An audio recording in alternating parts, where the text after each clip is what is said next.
Raider Nation, welcome back to Silver and Black today, an Odyssey Sports original podcast covering your Las Vegas Raiders. 2024 season is over. It's time to move into off-season mode, not only for the team, but for us here. Scott Branson, your host, along with my good friend, NFL senior reporter, senior everything at Bleacher Report. That is Mr. Mo Moton, a.k.a. Midtown Mo. You can follow him on X at Mo Moton, Moemoton. You can catch his Bleacher Report lives on, got me right, Mo, Monday, Tuesday, Wednesday? That's correct. Right, Monday, Tuesday, Wednesday, 9 p.m. Eastern, 6 Pacific. So you got everybody covered. Make sure you check into that. Download the Bleacher Report app so you can watch Mo there or do it on your computer, on your TV, wherever you want to do it.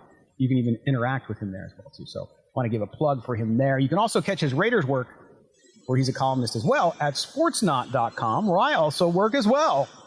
Mostly video these days, but hey, you can check it out there. I will have some written pieces on the Raiders coming up this week, as you can imagine. And we are also greatly appreciative of our good friends at BetUS who've been with us this season. They are sponsoring this video, and they also, as it so happens, want to help you make more money. Yes, I know. 150% sign-up bonus up to $2,000. Look, you got the playoffs. You got the college football playoffs. Go Irish. Going to win the Orange Bowl. Yeah, baby. You can use this code, YouTube150. Get that extra money on top that you can play with by using our code, YouTube150. That's BetUS.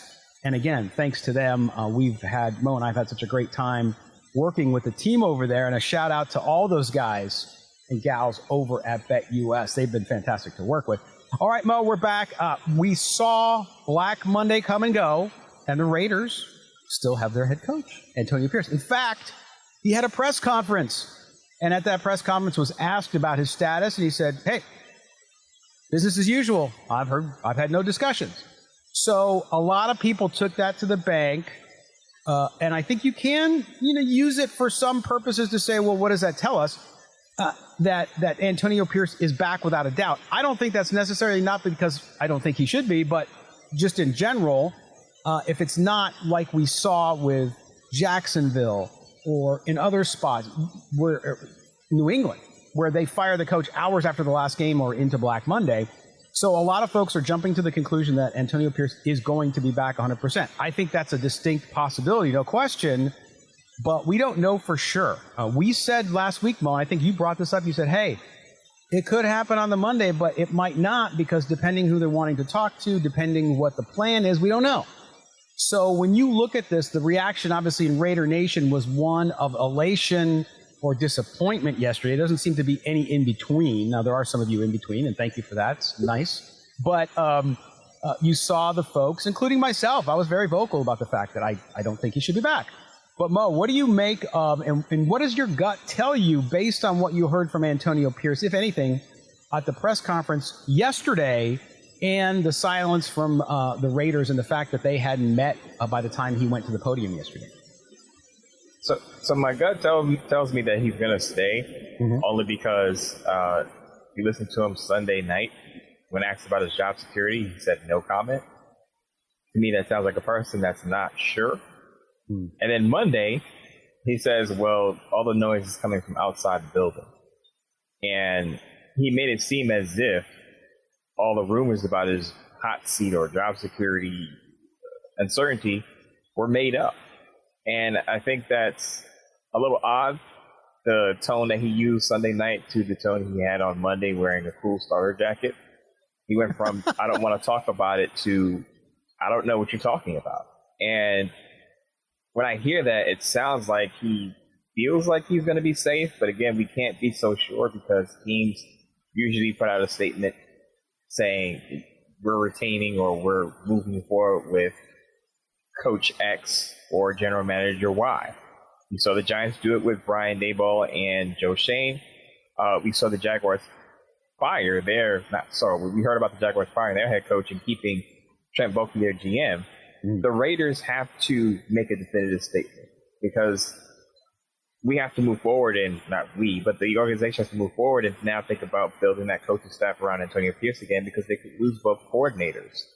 So there's a little bit of ambiguity there. And Mark Davis, it takes, a minute for Mark Davis to have one of his assistants just go out there and say, Antonio Pierce is our guy. But they haven't done that yet. So that cracks the door open for maybe they are in deliberation still. That's what Vinny Bonsignore, the Las Vegas Review-Journal, said, that deliberations are still going on right now. It's a bit premature to assume that Antonio Pierce is going to be a coach in 2025. Right, and like you said, I think that there's a distinct possibility that happens. I had one of our listeners text me as I was going through my unfortunate tweet storm last night. I say unfortunate because I contracted some just crazies, but which Mo is always I am Mo's senior, right? I am older than Mo, but Mo is much more wiser when it comes to certain things, and so I sometimes don't listen to him when it comes to interacting online, and I learned my lesson. But nonetheless, I think that that's important because I had a lot of dejected listeners, and you'll hear maybe even on some of the calls today, that they were so dejected that he's not going to get fired. Now, again, he may not, okay? And so you got to deal with what you got to deal with. But we don't know for sure yet. And if he's not, again, I think it's a big mistake. But if he's not, then I said this yesterday, Mo, and I want to get your take on this. And that is, you have to extend him. You can't just say, hey, he's coming back. You have to, and to your point about the team making a statement, yeah, you don't even have to make one. You just put out like the Giants did. You put out a statement that's emailed to the media, and that's it. But to me, again, how are you going to, and I know we differed a little bit this last time we talked, but I think you have to extend him, because if you're going to go out and get top flight offensive coordinators, defensive coordinators, because I think they're going to have a switchover on both sides, then nobody wants to come knowing that they might lose their job. Now, some people have said, well, that person could come in and perhaps be the interim head coach. Nobody plans on being an interim head coach. You think about job security and job ladder climbing, right? Where are you going to go next? What's it going to help you? And so to me, that would be uncertainty like we saw last year with Cliff Kingsbury, why he went to Washington, among other reasons. And so what do you think of that? Because I think that if you're going to keep Pierce, I mean, people, they don't want to pay coaches. Money's money, whatever, right? Raiders are making plenty of money. So I think you have to extend him, Mo. You have to give him 2 more years on that existing contract, if it is indeed 2 years. Then he's got 3 years, and then an OCDC, any coaches that come in can feel comfortable that, hey, at least I know this guy's got a 3-year contract. Logically speaking, that would be right. That makes sense. The other part of it is, we don't know who Antonio Pierce is linked to. We don't know who he has in his Rolodex who may be willing to take that risk with him. We don't know what those conversations are behind closed doors when they do bring in their candidates, what they're telling these candidates. So there are missing parts to this conversation. But logically speaking, you're correct, Scott. But I would just caution to say that if Antonio Pierce is linked to a certain coach that is just willing to take an opportunity, there are people out there that are willing to take risks. They say, yeah, Pierce only has 1 year left, but I'm willing to take this risk with the hopes that it could work out. People take risks all the time that you scratch your head like, why did you do that? So I use the Clint Kubiak example, right? Last year, Dennis Allen was on the hot seat going into the 2025 season. There was a possibility. If you check any odds platform had Dennis Allen being the first head coach fired if the Saints started out slow, and that happened. He was fired. Now the Saints, the word is that the Saints want to keep Clint Kubiak around, and people will say, well, Clint Kubiak already went through that last year. Why would he do it again? And I just made the point that if you're going to sign on with Antonio Pierce, and let's say your offense looks pretty good for a stretch, and the Saints' offense did look good for like 2 weeks, and then a bunch of their guys got hurt. Derek Carr got hurt, Chris Olave got hurt, Rashid Shaheed got hurt. You could still shine as a coordinator, and you could still stick around. Again, I get your point that no one takes a job thinking I could be interim head coach, but if your side of the ball does well, other coaches see that, other teams see that, other GMs see that. If they know that you weren't the reason that team was playing poorly, you could still have a pretty good look or resume or track record, regardless of what happens. So if the offense is clicking, but your defense is the worst in the league, look at Cincinnati Bengals. Do you think they're questioning, the play call of Zach Taylor and his offensive staff? No, they fired Lou Anarumo.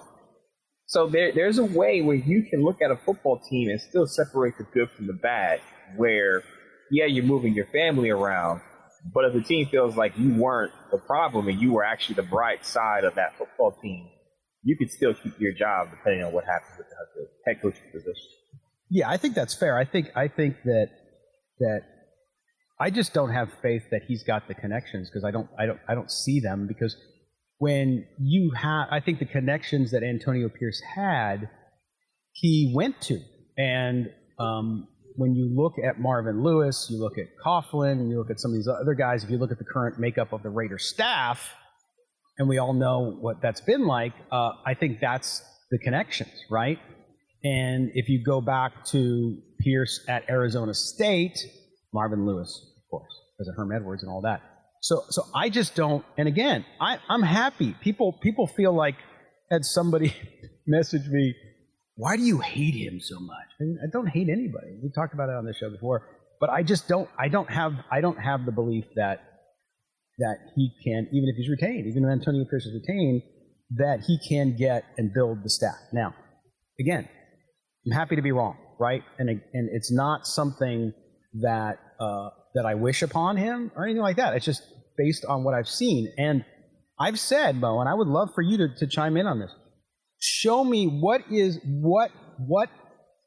3, 5, whatever the number is, things has Antonio Pierce done so well that you believe that he can be an effective long-term coach, not only in the NFL, but in the AFC West with what they have to face chasing the Kansas City Chiefs? The only thing I can think of is, and maybe he is part of these conversations, maybe he's not, but I would say, and I said this before, I think I said this to Anders, Raiders do a good job of picking up guys who are, I guess, I don't want to call it throwaways, but castaways, and plugging them into that defense, and basically they're playing their best football. Now, a lot of that credit goes to Patrick Graham, but I'm sure that Antonio Pierce also has a hand in those discussions. We looked at Jack Jones last year, not so good this year. Caleb Chason this year, player that played very well down the stretch, and he was pretty much forgotten, bounced around the league after he was the first-round pick by the Jaguars, went to Carolina for a while. They picked him up, and there was no buzz around his name when they picked him up.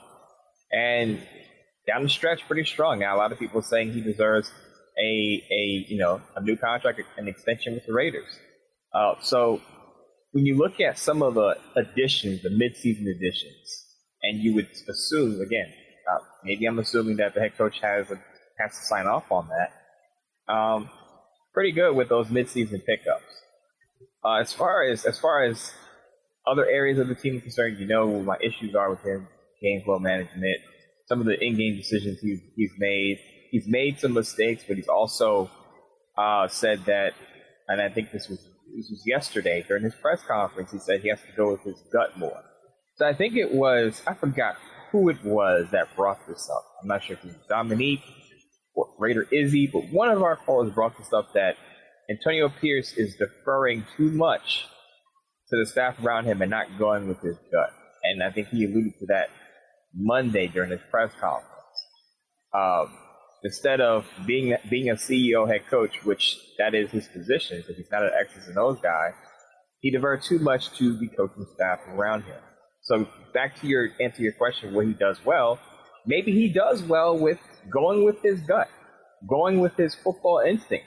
Played the game before, so he has the knowledge that a lot of people don't have. Mm-hmm. So maybe he needs to do that, but we don't know for sure.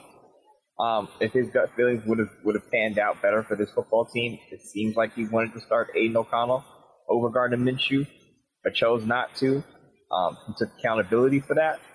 But it's hard to say what Antonio Pierce does poorly or well if he spent the whole year deferring to his advisors and other people on the staff, and that's his fault.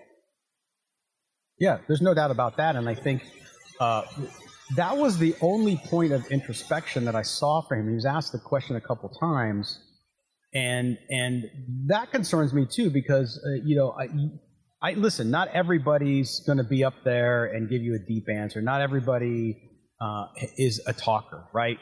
And I get that, and that's fine. He's a fiery guy, like you said. He's a player. He brings that incredible experience to the table. But I also sort of wanted to hear some of the things. I think that maybe he hasn't had time to. And I said yesterday that maybe with time he'll be a little more forthcoming with that and be a little more detailed. So you got to give the guy time. I mean, it was only a day after the last game, right? It's all fresh. So I get it. And then I gotta believe Mo. He's concerned for his job, even if he doesn't think it's gonna. When you hear the talk, no matter what anybody says, it does sneak into you. It does sneak into your psyche, and you think about it.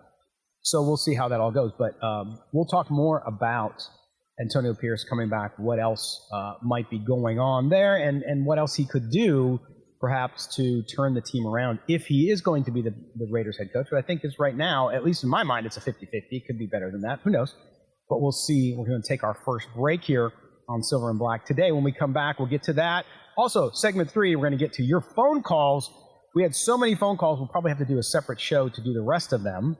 But we'll get to some of them today as well. So if you called in and you don't hear your call in this episode on Tuesday, we're recording on Tuesday morning, by the way, then we will get you on the next time. So don't fret. We'll get you there. You're listening to Scott and Mo. This is Silver and Black today, an Odyssey Sports original podcast. Our video brought to you by BetUS. Don't go anywhere. All right, everybody, let me tell you about our good friends at BetUS. As you know, Mo and I bet in our football this year, and we want you to do it too. We got a special offer for you, but I want to talk through why we like BetUS. Not only is the website great, but if you use the mobile app, you can check it out. You can also get a personal account manager. That's right, a personal account manager to help you with your bets. But either way, BetUS has all the action you're looking for. For us, we go to football, and I'm betting the Raiders this week. I know. Everybody, the tank team out there wants everybody to be behind the Raiders losing so they can go up and get their quarterback. But I love this game. I know we talked about it during the show that the Raiders really 2 chances of winning the remainder of the season are this game against Jacksonville and, of course, the game against New Orleans next week. But here's what we got. If you look at this game right here, you have the Raiders and Jags at a pick'em. This is a game at home. I like the Raiders in this one. I'm going to bet this. As you can see how easy this is. I'm betting $150 on the Raiders. That's how confident I am. I know. You're probably thinking, what is he thinking? How do you think the 10-game? I think the 10-game streak ends this week, and I'm going to bet my money right here, as you can see. Place my bets there. You can see my bet confirmation over there on the screen. And we'll see. So we'll see the Raiders if they're able to do it. But I will tell you this. All you need to do is, if you're interested in betting, is go check out BetUS. Our friends there, they support Silver and Black today. Not only that, but you're going to get a special bonus. That's right. You get 150% sign-up bonus. Just use the promo code YouTube150. That's YouTube150 from our friends at BetUS. Go do it today and enjoy your winnings. Welcome back to Silver and Black today, an Odyssey Sports original podcast covering the Las Vegas Raiders. Scott Branson, Mo Moten, your guides through this first postseason show, and we certainly appreciate you being with us. Do us a favor, make sure you subscribe and also rate and review the show wherever you get your audio. If you're our audio audience, thank you so much. We get so many cool pictures of people working out, and they play in their Silver and Black today on their Apple Watch or in their car system. It's pretty cool as well. You can hear us anywhere you get your audio, by the way. Also, our video on YouTube, Rumble, wherever you're listening to us or seeing us, thanks to the great people over at BetUS, where, again, you can get that 150% sign-up bonus. Just use the promo code YouTube150. That's YouTube150 from BetUS. And we're getting back into this conversation about the coaching. I mean, Mo, I think to me, it's hard to move past. There's so many questions up in the air. You have the Antonio Pierce situation, but then you also have all of us waiting, and it's going to be a couple weeks, I believe, to see what exactly is Tom Brady going to do. We heard Mark Davis several weeks ago talk about Brady being very involved in football operations. How, can they make a decision on coaching without Tom Brady now involved, if that's what Mark Davis said about him? We don't know, right? So this idea that if Pierce was going to be released, let go, that it would happen on Black Monday, I thought was always unrealistic, because the organization, I think, is going to undergo some changes as well with Tom Brady and perhaps in other areas. Well, that's true. You would think they would have that all mapped out already. Yeah. You know, if you know Tom Brady is going to be involved, you know you have to evaluate Antonio Pierce, and they said Tom Telesco separately. You should have had all of that hay in the barn by the time the final whistle blew and that Chargers game. A well-prepared organization knows what they're going to do before the season even ends. The Patriots fired Gerard Mayo maybe an hour after the game. They already knew what they were going to do. They were prepared. The Jacksonville Jaguars, Monday morning, we knew right away, bam, they're going to fire head coach Doug Peterson, and they're going to keep GM Trent Baalke. The Giants, by Monday, early Monday, released a statement, as you said, we're keeping Brian Daboll, the head coach, we're keeping general manager Joe Schoen. Why is it that the Raiders are always, and this is not just with this type of situation, but with everything. I've been covering the Raiders now for, 11 years. They're always the last to announce things. Whether it's roster cuts, making decisions on head coaches, any type of official announcement that needs to be made, they're always the last to do it. And I know people are going to say, Mo, what's the rush? And you don't have to be conventional. I get the Raiders should be a team that's different from others, and that's fine. That's part of their ethos. But in this situation, it could be detrimental. So the Raiders, if they're going to fire Pierce, you would think that it would happen already because you have to start lining up interviews with then head coaching candidates. The Jets, the Saints, and the Bears, who fired their head coaches during the season, have already had several requests put in. Now, if you're Mike Vrabel, if you're interested in Mike Vrabel, you can interview him now because he's not employed by a team. Let's remember that you can't formally interview with a coach that's on a playoff team like that. Right. But if a coach, if you're interested in a coach on a team that's not in the playoffs, or like I said, Mike Vrabel, who's not employed by a team, his contract already expired as a consultant with the Browns, you can talk to them now. So you're holding up the process. And what I don't want is the Raiders to get the bottom of the barrel when it comes to these candidates. We talked about the blood process they went through when they hired Pierce. That wasn't a timing issue. It was a predetermining issue where they already knew they wanted to hire Pierce. In this situation, if you're going to move on so you can move forward with the candidate interview process, request process. Yeah, and more that's more respectful to Antonio Pierce too, right? Because either way, if you're keeping him, great for him. He knows, sigh of relief. If you're not, then he knows and he can move on. He can start to do what he's got to do, right? Because it affects people's. I mean, Antonio, it's his life. I might think that he doesn't need to be back, but I understand the human element here too. And to your point, it brings up a great point, which is the business angle here is like, if you have a plan, you execute it at the moment you do. So if you're going to keep Pierce, say you're keeping him. To your point, I'm repeating what you said, of course. And if you're not, then you're not. Because now we saw Mike Vrabel's got already 5 interviews scheduled, right? We also saw Aaron Glenn, which I think he's going to end up in New Orleans no matter what, but maybe not. He's interviewing with all these teams. So these 2 of the biggest candidates out there already have multiple teams they're going to talk to over the next few days. Okay? So then if you wait 6 days and say, okay, well, yeah, now we're moving on from Antonio Pierce, some of these guys could be gone, and they might be a candidate who you would have really liked to talk to. This gets back to organizational failure, bro, because I think we talked about it last time when Pierce got hired. A sham of a search. You know, these 2 candidates they bring in, Leslie Frazier, no, it was not. You should have just said, we're hiring Antonio Pierce. Yeah, you got to go through the NFL stuff. But so what? Do that, fine, and that's what they did. But again, that's the scary part here, because if Tom Brady's involved already, which to your point, you would think he would be. I know there's restrictions because of his contract with Fox, but that has more to do with, I think, the on-the-field stuff. But anyway, you look at that, you would think, okay, well, if Tom Brady, if everything Mark Davis says is true, you can't wait until Tom Brady's done doing playoff football in late January to make decisions on your coaching, on your organization. And this is where, and this is why, and Raider Nation gets upset when national media treats the Raiders like they're second-class citizens. But this is partly why, Mo, because when you cover the league and you're around organizations who do things, they don't always do everything right, i.e. make the right decisions.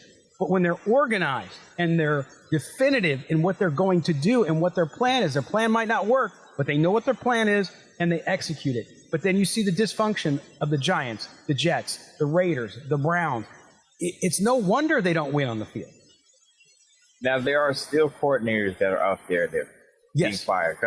Colts fired Gus Bradley late Monday while I was doing my Beach Report live stream. Shout out to everyone who's at that Beach Report live stream, by the way. But there are still firings going on. But as far as the head coaching positions are concerned, they're pretty much set. And I think last year, Mike Vrabel was a surprise firing, but it happened after he had a meeting with front office, ownership. That situation, it happened. It didn't happen on Black Monday. It took some days, I believe. Mm-hmm. So I get that. There are some organizations that have a plan, but things can fall apart during those end of the season meetings. But I think it's awkward to have your head coach up there and he's just like, well, I guess I'm the head coach. Not like he didn't say this, but it was kind of like well, I didn't hear anything, so I guess all is well, right? So you'd assume those meetings happen at Monday night. We should get an answer pretty soon, an official answer of what Antonio Pierce's future is, because, again, he may lose both his coordinators. And we don't know who Antonio Pierce would be interested in if he loses both his coordinators. Those coordinators may already be available to interview. Remember, if the candidate is not on a playoff team, a playoff coaching staff, they can interview right away. Mike Vrabel formerly had his interview with the Jets already. He's been at the Jets facility. So he is already making his rounds, and if you're the Raiders and you may have a possible interest in Mike Vrabel, it would be prudent to move forward with the process because you can get him in the building right away, interview him, and talk to him before he starts to make his decision on what he wants to do. Yeah, I agree. And so we'll see how it all goes down. I know it's tough as a fan out there. I hear from Raider Nation, and they just want definitive answers too. It's like if Pierce is back, even if you want him to be or if you don't want him to be, at least knowing that, hey, okay, now I can shift from worrying about the head coach and what that's going to be into, okay, now what is Pierce going to do with his staff, right? That's the next question, which, obviously we'll get into if we get some answers today into the rest of this week. Because, and I didn't read too much into it when Pierce said on Monday that he didn't have plans to make changes to staff, because then later he admitted, well, we'll look at everything. So, at that moment, he's not thinking maybe ahead of that yet, or he hasn't reached decisions on certain people. He doesn't know if Patrick Graham wants to stay because he's a free agent, basically. So there might be other things going on there that we don't know, right? So it's hard to answer that question when you don't know the status. And coaches always leave every year. There's coaches who always spin off and go to new roles. So you're going to have empty seats anyway. But there's going to be a lot of that, even before you start getting to the player personnel stuff, the long list of free agents the Raiders have to be concerned with as well. We've talked about them all season long here. Also, you have the draft to prepare for. There's a lot going on there, but you need to have that vision and have the person who you're betting on to bring this team out of 4-13, if they can do so, and the quarterback, all the other things that they got to address, Mo. That all starts with organizational structure, leadership, and a plan that is definitive, that can be articulated, and that can be executed right away. I just want clarity here. We're just kind of just waiting to see or hear from the Raider organization and what the direction of this football team is, because as of right now, I don't want to say they're directionless, but there's no clear plan here.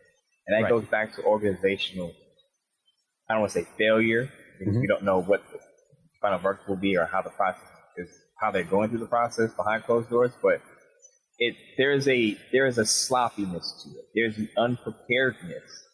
There's an unprepared feeling to this.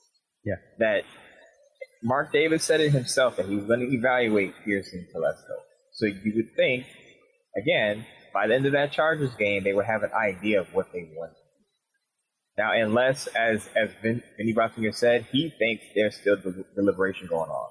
Yeah. And if there is deliberation going on, maybe Tom Brady is on one side of this and Mark Davis feels a different way. Maybe there is dissension. Maybe there is a split opinion behind closed doors. I know Ian Rappaport said there was optimism that Pierce was going to be safe. Adam Schefter came out Monday afternoon and said, while I can't say definitively that he is safe, I think he is going to be safe, but I can't say that for sure. Mike Garofalo comes out and says there's going to be changes to the staff regardless of what happens to Pierce. So there are a lot of different reports out there of what's going on. And the weird thing is that you're not really hearing a consensus among all the insiders. All the insiders are just kind of putting their hands up and saying, I think this, but I'm not sure. Yeah, no, it's it'll be interesting, and I hope so that we can move forward even in covering the team, that we have that definitive answer here pretty soon. All right, well, definitive this, we're going to take our break. When we come back, we're going to get to the Raider Nation mailbag, get to some of your calls. Again, you can't get to all of them. So many after the postseason started that we will get to those. We'll have to do another show, or we'll figure it out. Maybe we'll do an all-call show for Thursday, right? Pending the news and what's going on with the Raiders. So hang in there if you called in. Don't be disappointed. We'll get to you. We also have the return, Mo, of just a legendary caller from my days on Raider Nation Radio when I had my daily show, and that is Gangster Raider called in. Oh, okay. Finally. I don't know if you remember Gangster Raider. I don't know if he still calls in the Raider Nation Radio. I should have sent Q a note, but we got his call. It's a back-to-back call, which I'm going to give him because he was one of my first callers on the radio show, and I disagree with him all the time, but he's a passionate dude, and so we're going to get to that one too. So he's back, and of course Jacob will be there. You name it. So we'll get on to the phone calls here after this break on Silver and Black Today, an Aussie Sports Original podcast, brought to you on video by the great people over at BetUS. Don't go anywhere. Enough of hearing us talk about the Raiders. It's time to hear from you. Any Oakland Raider fan, Las Vegas Raider fan, stand up. On this edition of the Raider Nation Mailbag. That black hole rocking and rolling. Don't be a wallflower. Be a part of the show. Leave your question or message by calling 702-900-7869. That's 702-900-7869. Or drop us an email at mail@silverandblacktoday.com. Oh yeah, we're back. We're going to hear from Raider Nation now, as we always do. They have a few things to say. Scott Branson, Mo Moten back with you on Silver and Black Today, an Aussie Sports Original podcast, brought to you by BetUS on Video. We appreciate their sponsorship all season long. Don't forget, 150% sign-up bonus. Use the promo code YouTube150. That's up to $2,000 from the great people at BetUS. And Mo, I'm excited about this because Gangster Raider, he sometimes will say things that get under my skin. But when he used to call into the daily radio show, there were times where I was like, "Whoa!" Right? So, but he's a passionate Raiders fan. He is who he is, and even when I disagree with him, I appreciate it because he's always forward with it. So we'll see what he's got to say because this is an extended call. So we're going to get first up to Gangster Raider. If you did listen to me on the radio back when I hosted the show with Q, you know Gangster Raider used to call in all the time. Q used to lose his crap with him too sometimes. He would get into some spats there. It's kind of funny. But we're going to get to his... Yeah, man, you know what's interesting is overall, too, the mood of Raider Nation with what's happening. It's just the uncertainty, right? You talked about it in the last segment. And for a fan, I understand that. And so I get you wanting something to happen, whether they're keeping their coach, whether they're not keeping their coach, whether they're going to do this, going to do that. You just want to know. And I think that's, look, you got to do business the way you got to do business, but that's the hardest part for a fan, though, especially after the season they endured. Yeah, I mean, I think a lot of fans were looking toward the off season with the hope of change, and I think that's where the projected part of it comes from, where people kind of think that they're going to keep Antonio Pierce, and I'm in that camp that, not dejected, but I think they're going to keep him. Raider fans went through a 4-13 season with Devontae Adams requesting a trade, Coach Pierce calling out players for making business decisions, went through a 10-game losing streak, had Mark Davis being absolutely happy about back-to-back wins against bad football teams, thinking they were going to get Cam Ward, Shedeur Sanders, and then after winning those 2 games, realizing you went through all that losing, you went through all that turmoil, and now you're not going to get the quarterback that you've been dreaming of. So it's been a long season. Yeah, absolutely. All right, we're going to get right to the calls now. And first up, this extended call, so stick with us on this. This is our good listener for a really long time here on the show, Gangster Raider out in Los Angeles. Yeah, like I was saying, y'all let... Oh, I touched the wrong one. Here we go. Yeah, like I was saying, y'all let this Gangster Raider from Los Angeles again. And like I was saying, we let the best running back in the league walk out the door. You didn't replace him with nobody. We tried to go with the boy Zeus, who played like Susie instead of Zeus. You know what I mean? So that wasn't AP's fault either. You know what I mean? So most of the things that y'all trying to blame on AP is not AP's fault, and y'all applauding. It's just funny how y'all cheerleading and applauding what they did over in Washington, but that's what AP wanted to do here. You didn't. It was beyond his control, but we didn't do it here, and so the season that happened was the decisions that happened because of the way Mark Davis did not fully commit to him. And now you want to blame it on him. You set him up to be a lame duck coach. First of all, you only gave him 2 years. You didn't give him what he needed. You know what I mean? And you didn't give him a quarterback. And then the offensive coordinator you went and gave him was crap. You know what I mean? When the one we wanted to have, he wanted to sign on, but he couldn't sign on because you didn't want to give AP a 3-year deal. No, he didn't want a 3-year deal. He didn't want to come for a 2-year deal, so he went to Washington. That's not AP's fault. You know what I mean? So firing AP would not be a good decision. We need to keep AP, you know what I'm saying, to have some continuity, you know what I mean, because we always, look how many coaches we've had in the last, just since we've been in Vegas. Look, Gruden, after Gruden, the 8 special teams coach, Bisaccia, you know what I'm saying, AP, you know what I'm saying, that's already, three coaches since we've been in Vegas? That's not a good look. You want to have a 4th one? Also, anyway, another thing about y'all, something else you said, Scott, or Mo, you said something about AP and you blamed it on him. That was the GM's fault, you know what I mean? Because they said that one of the players, I forgot which one you said, but you said it was one of the best players he had seen, and he turned out to be crap. That's the GM, you know what I'm saying? But, Telesco did knock it out the park with Brock Byers. I just say keep it going. We go with try to trade up to the Cleveland pick because Cleveland is number 2, and they got Deshaun Watkins, so they don't necessarily need a quarterback. So we trade up to number 2, get our quarterback, and let's go have a great season. All right, y'all, keep it gangster, y'all. It's Gangster Raider, Los Angeles, California. I'm gone. Keep it gangster. Raider, riders. There you go, Gangster Raider. Okay, so let's unpack some of that too, because I think, and I want to be clear, right? We've not said that everything is Antonio Pierce's fault. And he brought up the Washington example. Of course, Kingsbury didn't go to work with Antonio Pierce because he couldn't get a 3-year deal. That is ultimately not Pierce's fault. You're right, Gangster Raider, because Mark Davis didn't give him a longer deal, right? Supposedly gave him just a 2-year deal, as you mentioned. So I get that, absolutely. But then he did hire Luke Getsy. Now, again, you said, Mo, people willing to take risks. Maybe he could have got somebody better. He chose that. The other thing with the Washington example is you can't tell me that the Commanders are winning just because they have a good OC and a quarterback. That's a huge part of it. Don't get me wrong. They went from 5-12 to 12-5.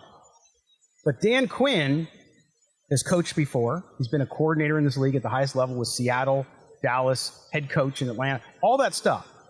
He's an experienced head coach who came in, manages the game well.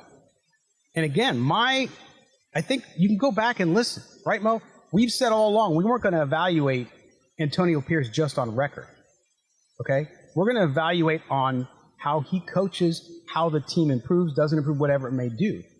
And to me, that's where the failure is. I'm not saying fire Antonio Pierce because they were 4-13. That's not the only reason.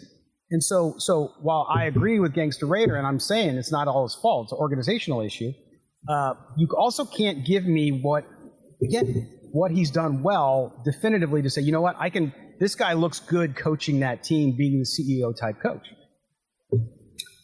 My question to Gangster Raider would be, so who are we blaming for the 4th down decisions?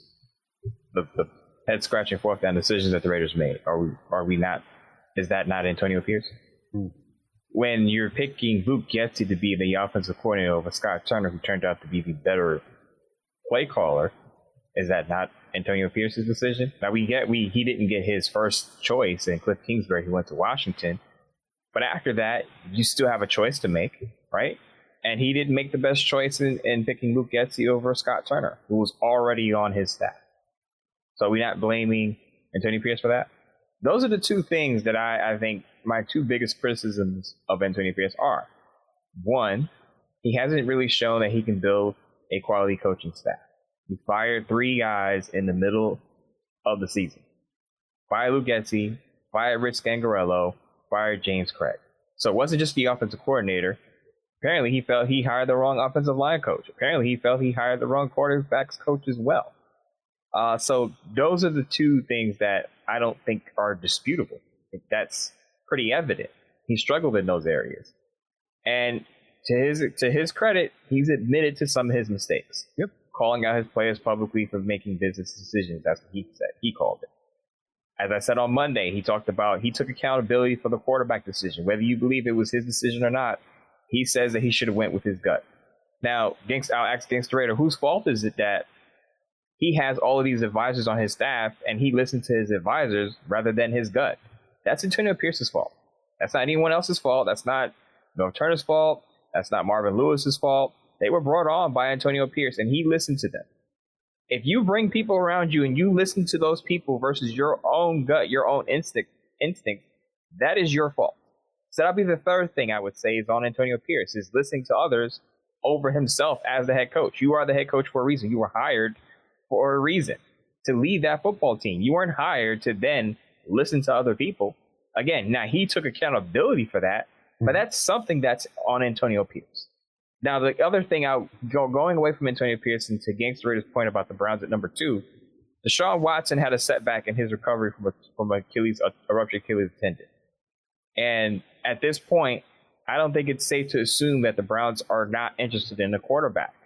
Now, there are reports out there that they may go to veteran route, but with Deshaun Watson having that setback in his recovery and how poorly Deshaun Watson has played in Cleveland, you cannot say that the Browns may not have an eye on a quarterback in the number 2 spot. They can get Shador or Cam Ward in that position because they may eventually move on from Deshaun Watson. I know his contract is an albatross, but there may be offsetting language in his contract where they can recoup some of that money if he suffers an injury that keeps him out for an extended period.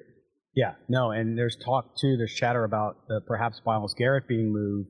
And if Myles Garrett is moved, I could see the Browns having 2 high first-round picks. So we'll see how that all goes. The last thing, Gangsta Raider, is the quarterback thing. Well, they didn't give him quarterback. They signed Minshew. I agree, but Aiden O'Connell was 5-4 with him last year as their quarterback, and things went better. So why was it better last year with Aiden O'Connell than it was this year? It wasn't just because of Josh Jacobs, right? They had a better offensive line, arguably, this year. So I'm not saying he's the answer because you all know how we feel about that. And again, Jaden Daniels was a great player, especially the first half of the season. But no doubt that, again, organizational failure, not just the coach's failure, but do you see from Antonio Pierce enough, to all of Mo's point, to say, yeah, this is the guy to compete with Andy Reid, Sean Payton, and Jim Harbaugh? And I just think the answer is no. Gangsta Raider, thanks, man. I appreciate you calling in after all this time. Do so again, and we'll get you on as well. All right, now we're going out to Johnny in San Diego. Here's Johnny. Stop, Mo. What's up, man? It's Johnny in San Diego. Hope the holidays are great. Calling after that press conference. What was that? Was it already scheduled? Was it impromptu? I didn't understand the purpose of that. In my mind, I was thinking maybe that's that was directly for Scott. Just to needle him a little bit and let him know he's going to be back next year. And Scott, just an honest question, man. How are you going to do shows next year if AT's back? Are you going to do it punch teeth, punching walls, or what's the deal, man? Just having fun. That's what it sounded like to me, man. He sounded very confident. The only thing that I didn't like was that he would bring back the exact same staff, all 50 of them. I didn't like that. There's definitely has to be changeover. He's got to get rid of some of those senior staff. But I don't know. He hasn't met with Mark or Tom yet, so I'm not sure what the meaning of the press conference was or what it meant. If he gets blown out, Jimmy Monken as HB, Jimmy Carter in the first round, Jimmy Dart in the second, and Beck in the third. Wow. Just go full Washington, man. Just double up on the quarterback and make sure you get one. You got to put some talent in that quarterback room anyway. So that's what I have. There's word out there that Drew Aller might declare for the draft if he wins the Natty. Man, that guy comes out and you move heaven and earth for that guy. Because I think he's better than Cam, and I think he's better than Stewart. That's my take, man. Thanks for everything you do for the Raider Nation. Go Raiders. All right, there's Johnny in my hometown of San Diego. Thanks for calling in. And Johnny, clenched my teeth, punched a wall. Like, there's no emotion for me, man. Like, Mo and I cover the team objective. Like, there's no emotion. I might have a strong opinion that I don't think Antonio Pierce should be back, but I don't lose sleep over it. I don't get upset over it. It's profession, right? It's professional. So if Antonio Pierce is a coach, I'll cover them just like I covered them this year and the year before with the other coaches. I'll do the same thing, but I appreciate your concern and thank you for the holiday wishes. But again, he touched on the point that there's just not clarity. By the way, real quick, Mo, before I let you answer some of the questions about quarterback there, the Monday press conferences happen every Monday during the season. So it's a normally scheduled media availability that all NFL teams do the day after the game. So it was already scheduled. So there's no weirdness with him scheduling a press conference for no reason and coming out because some people thought it meant that he was going to get fired. And for those of us who cover the team, we know it happens every Monday at the same time. So that answers that question. Mo, what about the quarterback situation, what he talked about? I like the idea of doubling up on quarterbacks. I've always said, draft them, bring them in until you get it right. He talked about what Washington did. That was the year that they drafted RG3 and Kirk Cousins in the same class. I wouldn't be opposed to doing the same thing, just probably not in the first round because I don't think there's a quarterback worth of the number 6 overall pick if Cam and Shador off the board. Maybe you draft a quarterback in rounds 2 and 5 or 2 and 4 or 2 and 6.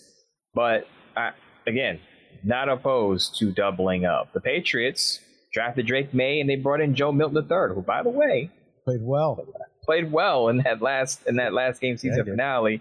There's buzz about teams may be interested in him, so it's not it's not out of the realm to think that the Raiders would double up on the quarterback position if they're going into the draft with Aiden O'Connell and Gardner Minshew still in the roster as their top 2 options. Wouldn't be opposed to it. I will also say that for the people who compared Antonio Pierce to Dan Campbell, because I bring this up because Johnny said he didn't like the idea of keeping the same staff, let's remember what Dan Campbell did after that first disastrous year in Detroit. He made changes. Got a new offensive coordinator by the name of Ben Johnson. Maybe you've heard of him. Elevated him from tight ends coach to the offensive play caller. So he made changes. Now, I do think that Pierce will make changes because I don't think he'll have a choice. He'll have to. So I think he's going to lose one or both of those coordinators. As I said, Scott Turner is drawing interest from Bill Belichick. The Raiders also have to have an interview process because they have to go by the hiring process, the Rooney Rule. They have to go through the interview process because technically that OC position the Raiders have is open because they fired their original offensive coordinator. Yeah. So they have to go through the interview process anyway. And you would think maybe one of the candidates that they bring in may impress Antonio Pierce, and maybe he has a change of heart where he may want Scott Turner back, but he may think, this other candidate, I like this other candidate better. Keep your options open. Yeah, absolutely.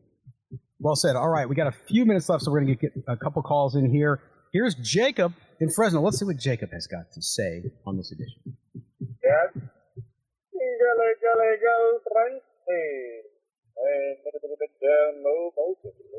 Jacob from Fresno.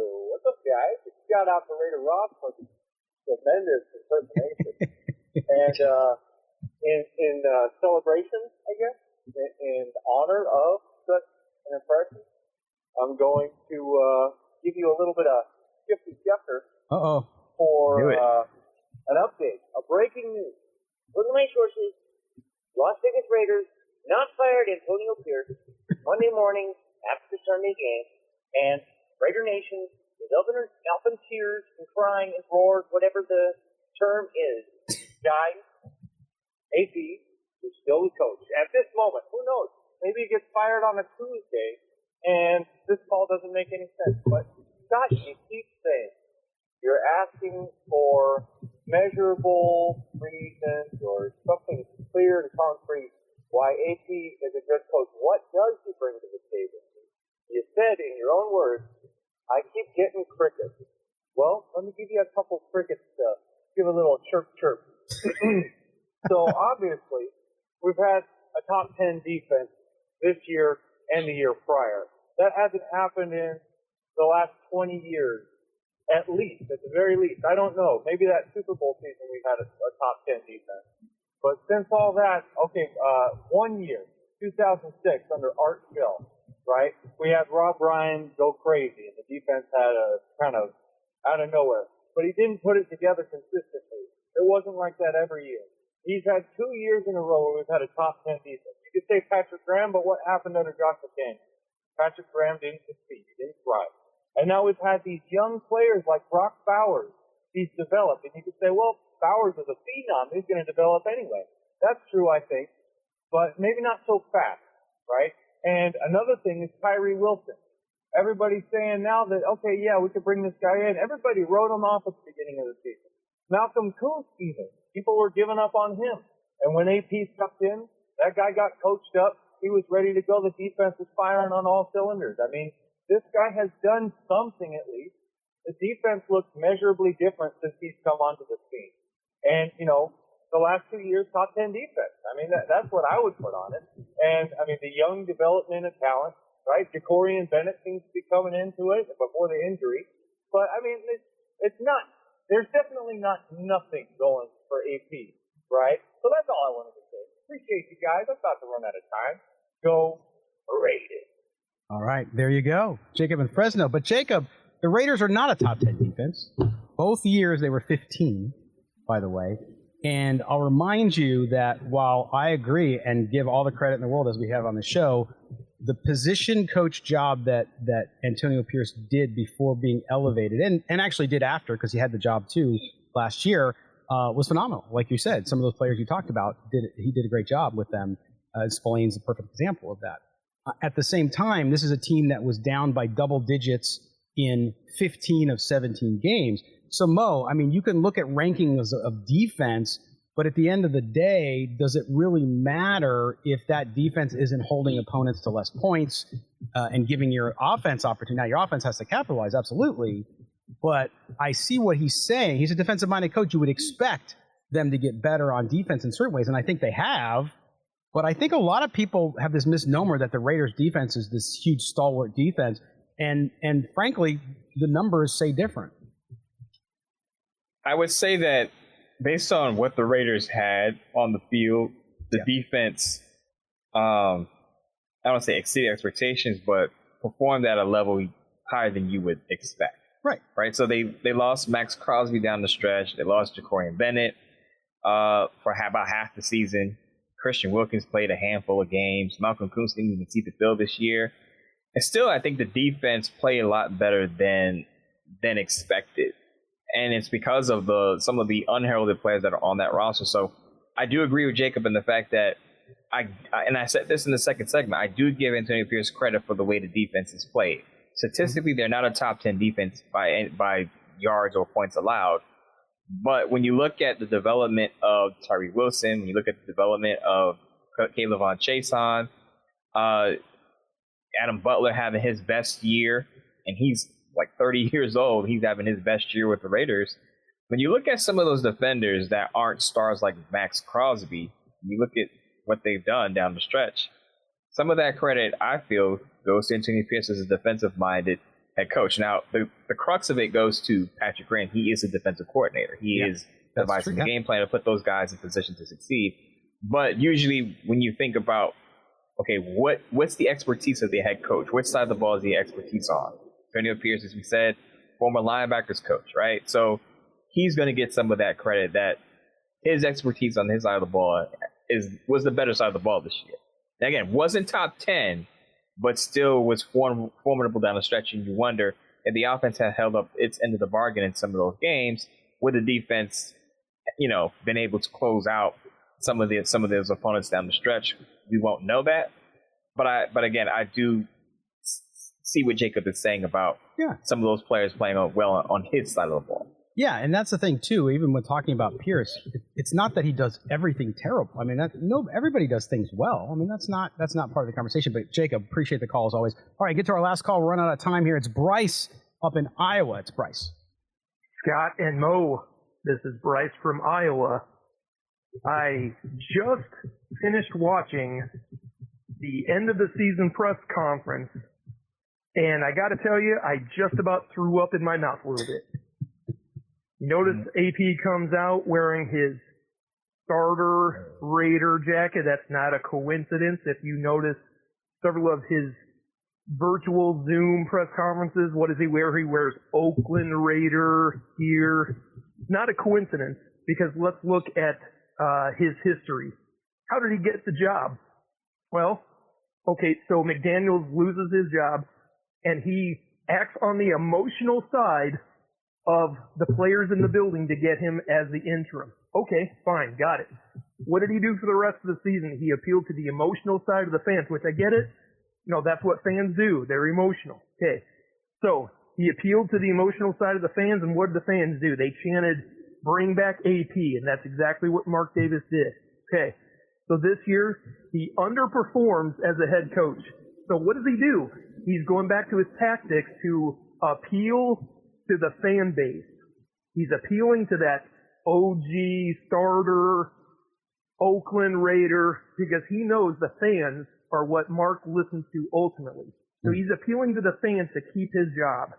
And I got to tell you, just sitting through the press conference, some of the answers he gave when he was asked about what are some things that you as a head coach feel you need to work on, and his response was, "Oh, just anything that other head coaches need to work on is what I'm going to work on." Are you kidding me? That's an answer? That's a non-committal answer, basically saying, I've got nothing I need to work on. Stuff like that is the reason why this franchise is going to continue to be cellar dwellers. Hate to say it, Raider Nation, but expect more mediocrity. See you guys. Wow, there's Bryce in Iowa. He left nothing to guess about, did he? I like the analyzation there of the meaning behind him wearing that starter jacket and appealing to the fan base to get that favor, because he senses that Mark Davis can be swayed by public opinion. Yeah, that's an awesome point that Bryce made. That the connection made, that it wasn't just a coincidence. It wasn't just Antonio Pierce up there wearing a cool starter jacket. It was a meaning behind it.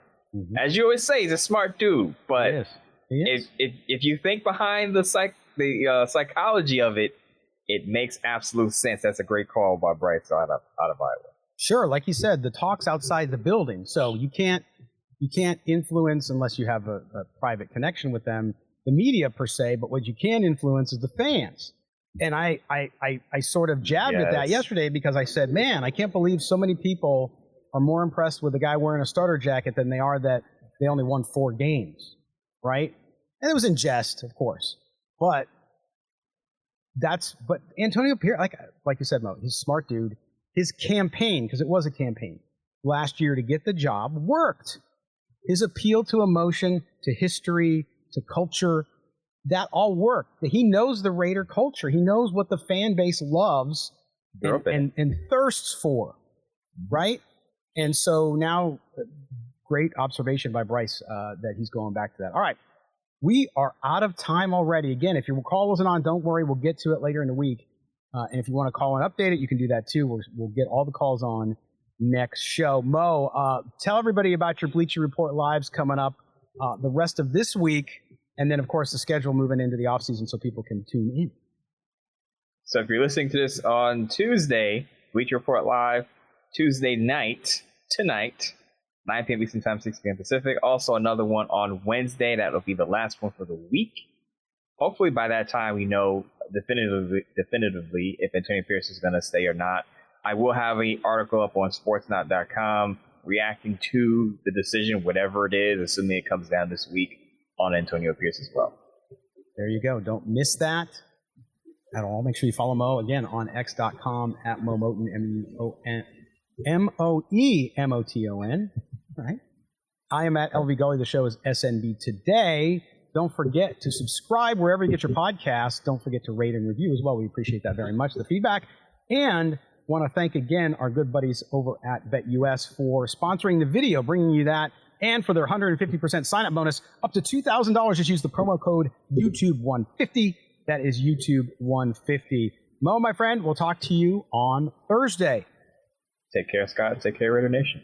All right. For Mo Moton, for our producer at Odyssey, Mike Robier, I'm Scott Branson. Thanks again, and we appreciate you guys, and we'll talk to you later in the week. Take care and enjoy your day.